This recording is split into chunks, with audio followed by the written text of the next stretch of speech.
a freaking IKEA chair. All right, let's talk about this. X-Men 97 trailer is out, and there are rumors that they took the character Morph, which is a changeling character, and made that character non-binary. Here's the deal. And people are trying to say that I saw someone made a list of all the X-Men characters, and this one's bi, this one's queer, this one's pansexual. Everyone was pansexual, and then there were like queer and bi and whatever. The gay community is trying to make all of the characters in the X-Men gay or some form of gay on the so-called gender spectrum. I call BS. Here's why. I loved the X-Men when I was a kid. I could relate to the X-Men when I was a kid. The X-Men is the comic book as originally envisioned by Lee and Kirby, who did like the first 100 issues together. It's about misfits, and it's about prejudice. And prejudice comes in many forms. Someone can be prejudiced towards you, yes, maybe because of your sex, maybe because of your ethnic background, also maybe because you're a runt, or maybe because you have red hair, or maybe because you're different. The reason X-Men is such a popular comic book, are such popular characters, is because everyone can relate to the X-Men. Everyone. Because at some point in your life, all of us have felt like outsiders. We felt like misfits. We felt like we had no friends. And we felt like maybe people didn't like us. But the reason they didn't like us is because they didn't take the time to get to know who we are. That's what the X-Men's about. And the fact that they're trying to make it about racism and homophobia, that's just one. This is why the X-Men is so brilliantly done. And when you lean into it's only for these type of people can identify, everyone at some point, in particular teenage years, which is when I discovered the X-Men. I was a teenager. I read the X-Men, and I remember identifying with Cyclops because I wore glasses. I had glasses when I was like 11 years old, and I was Four Eyes. I was in elementary school, Gore the Whore, because that was the only where I was Chris Piss. Yeah. These are elementary school. Whenever you name, if you become a parent, the one thing you got to go into your elementary school brain, name your child something, just make sure it's something that can't be teased. But that was me. Okay. I was small. I didn't get to a growth spurt until I was 16. And then I blew up. Puberty hit late for me. So I related to the X-Men. Scott Summers, Cyclops, wore glasses. He had a crush on a girl, Jean Grey, that he couldn't really say anything to. And it was junior high. I remember reading the X-Men. It was just like, I so related to it.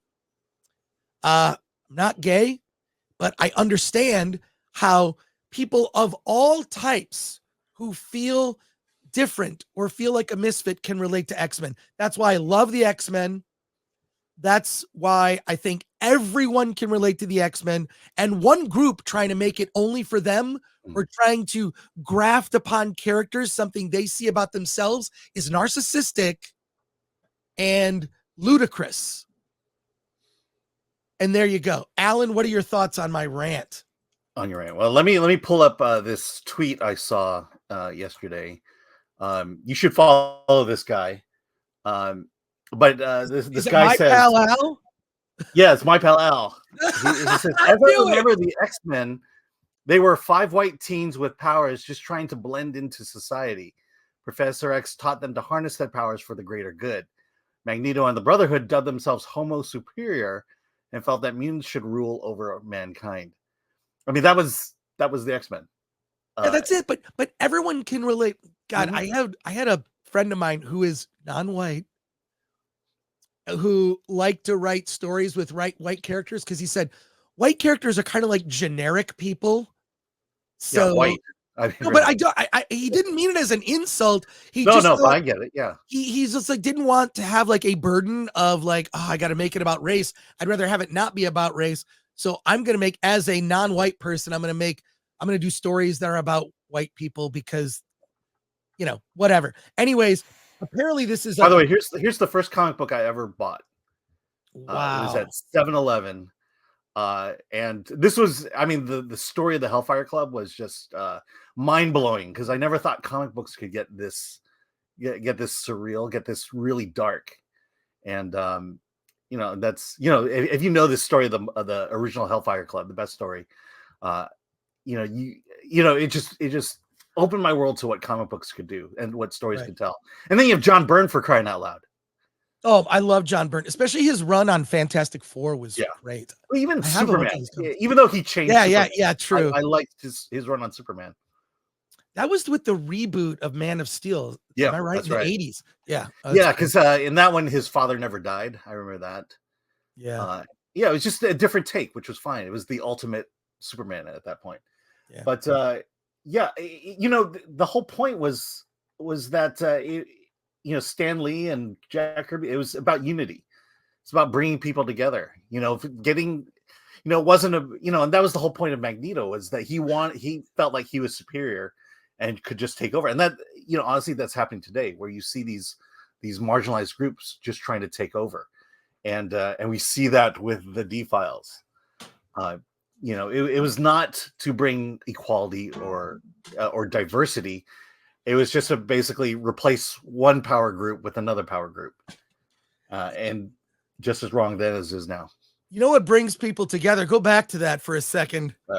It's the Dune popcorn bucket brings people together. Yeah. That's for sure.